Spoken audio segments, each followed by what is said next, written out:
पृथ्वी का बनाया हुआ है, जिसमें आप एक ऊपर से नीचे और दाएं से बाएं रेखाओं को जाते हुए देख रहे हैं। आपके ठीक बगल में एक बड़ा सा गोला, इसमें किरणों को भी दिखाया गया है। ये किरणें जो है सूर्य का प्रकाश दिखाया गया है। अब हम जानेंगे, थोड़ी सी चर्चा करते हैं पृथ्वी के बारे में। पृथ्वी की इन रेखाओं को, काल्पनिक रेखाओं को, इसको हम लोगों ने काल्पनिक रेखा इसलिए कहा कि इसका अध्ययन जो है, पृथ्वी का अध्ययन समय काल मौसम के अध्ययन की दृष्टि से हमने काल्पनिक रेखाओं को बांटा गया है। आप जो नॉर्थ, ये नॉर्थ है, वो साउथ है, उत्तर से दक्षिण की तरफ ये जो जाने वाली रेखा देख रहे हैं, देख रहे हैं सब लोग?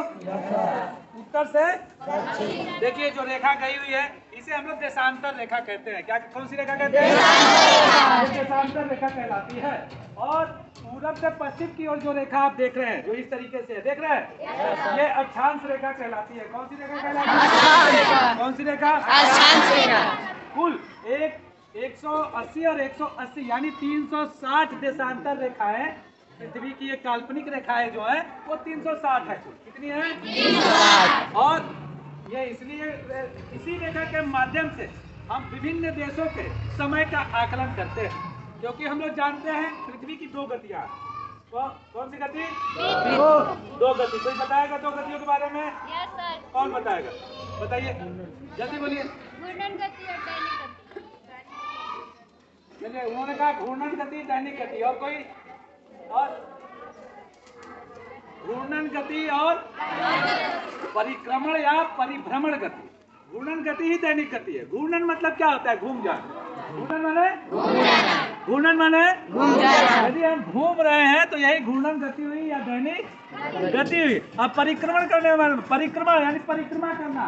किसी भी चीज की जब हम परिक्रमा करते हैं, पूजा पाठ में करते हैं, देखते हैं मंदिर की परिक्रमा करते हैं, होती है परिक्रमा। तो वही परिक्रमण गति है।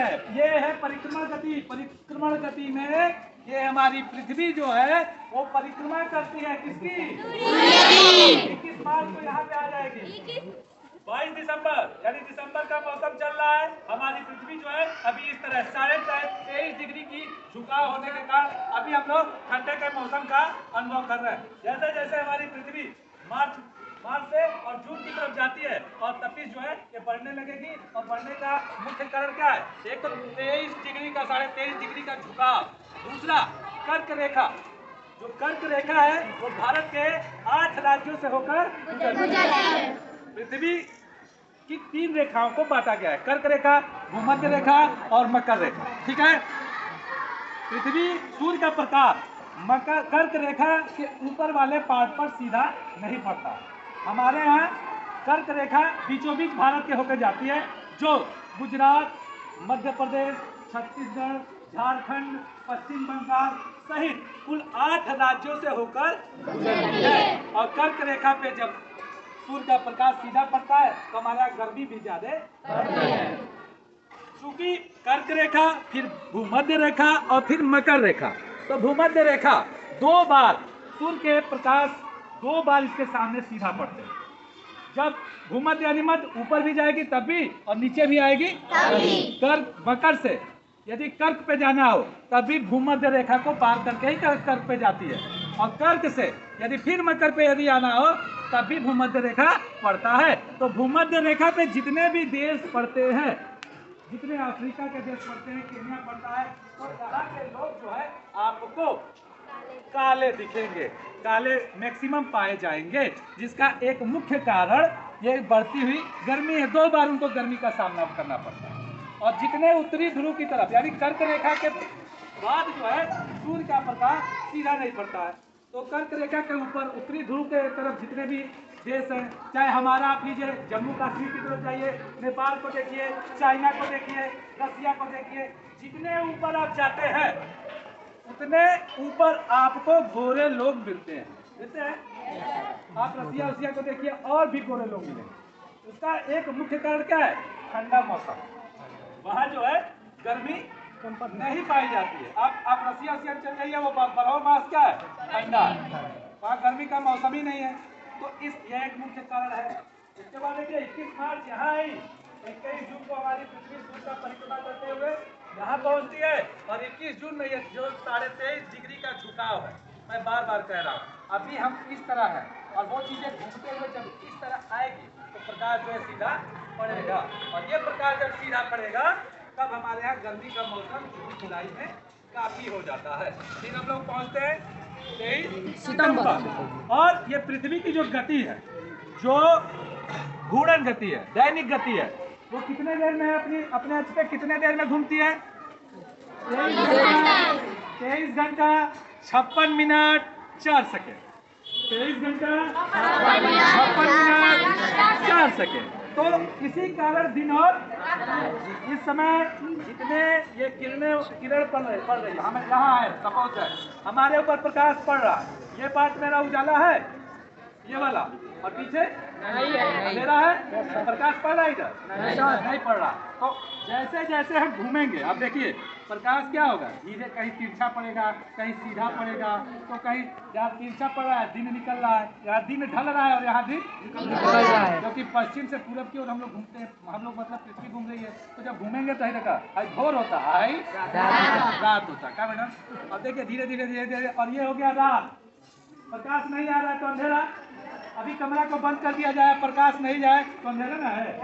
अब प्रकाश आ रहा है तो उजाला, तो इधर प्रकाश आ रहा है क्योंकि सूर्य की रोशनी इधर से आ रही है, और इधर नहीं आ रही है। हेहू जा हेजा अंधार होता ना हो, हेजा अंधेर होके तो संभावना तो घूमल जाई तो पड़ी कि ना।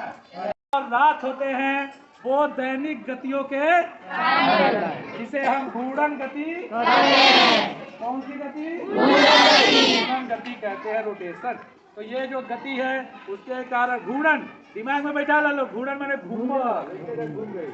अब परिक्रमण यानी परिक्रमा करना। तो परिक्रमा की जब बात आती है तो परिक्रमा हो रही है।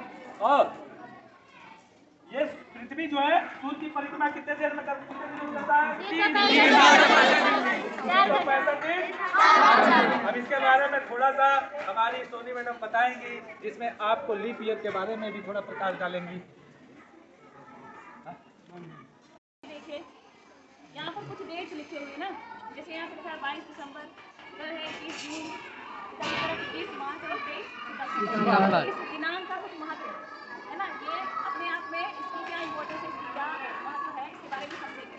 ठीक है, तो सबसे पहले हम आ जाएंगे यहाँ पर अपनी पृथ्वी पे, एक बार इसको समझ लें।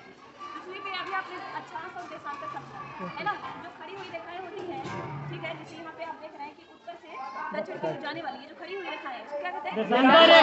और अभी पूरब से पश्चिम जो आप देख रहे हैं पड़ी हुई अक्षांश रेखाएं, ठीक है। इसके अक्षांश रेखाएं जो होती है एकदम बीचों बीच में एक अक्षांश रेखा होती है जो पृथ्वी को बांटती है, एक तो आपका उत्तरी गोलार्ध, दूसरा दक्षिणी गोलार्ध, ठीक है।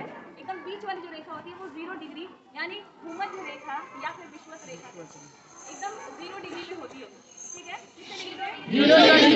ठीक है, 0 डिग्री से 23.5 डिग्री जब ऊपर आएंगे, मान लीजिए हम इसको मान लेते हैं 0 डिग्री, इससे जब 23.5 डिग्री ऊपर आएंगे यहाँ पर उत्तर की तरफ, यहाँ पे आपको 23.5 डिग्री पे कर्क रेखा दिखाई देगी। कौन सी? 23.5 डिग्री कहाँ है?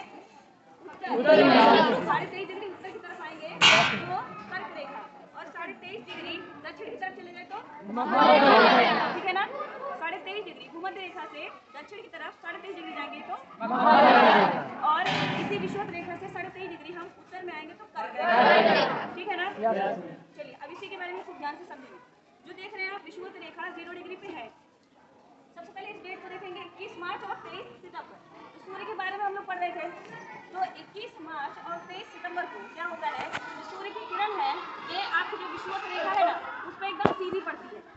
मतलब जैसे हम इसके आगे खड़े हैं ना यहाँ पर, अब इसकी किरण जो है सीधे हमारे ऊपर पड़ रही है, बिल्कुल इधर हमारे तिरछा जाएगा, इधर भी तिरछा जाएगा, लेकिन यहाँ खड़े तो हमारे सीधे।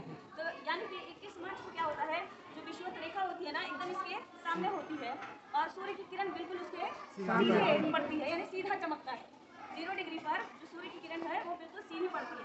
इसी कारण से विषुवत रेखा पर दिन और रात बराबर होती है, 12 घंटे का दिन होगा, 12 घंटे का रात होगी, ठीक है। 23 सितंबर को भी यही स्थिति देखने को मिलेगा, ठीक है ना। ये 2 डेट आपको समझ आया। अब 2 डेट उधर 21 जून लिखा है, इधर 22 दिसंबर लिखा है, ठीक है। अब देखेंगे 22 दिसंबर को जो सूर्य है वो मकर रेखा, जो भी हमने बताया कि विषुवत रेखा से दक्षिण की तरफ 23.5 डिग्री जाएंगे तो मकर रेखा, कहा ना हमने। तो मकर रेखा पर सूर्य की किरण बिल्कुल सीधी पड़ती है, और इधर कर्क रेखा की तरफ तिरछी पड़ती है, यानी कम पड़ती है। तो जहाँ पे प्रकाश ज्यादा वहाँ पे दिन बड़ा, और जहाँ पे प्रकाश कम वहाँ पे दिन छोटा। यानी कि हमारे उत्तरी गोलार्ध में दिन क्या होता है? सबसे छोटा दिन हमारे उत्तरी गोलार्ध यानी कर्क रेखा पर सबसे छोटा दिन होता है। ठीक है, भारत में भी कह सकते हैं हम कि सबसे छोटा दिन उत्तरी गोलार्ध में सबसे छोटा दिन और सबसे लंबी रात कहाँ होगी? सबसे लंबी रात कहाँ होगी?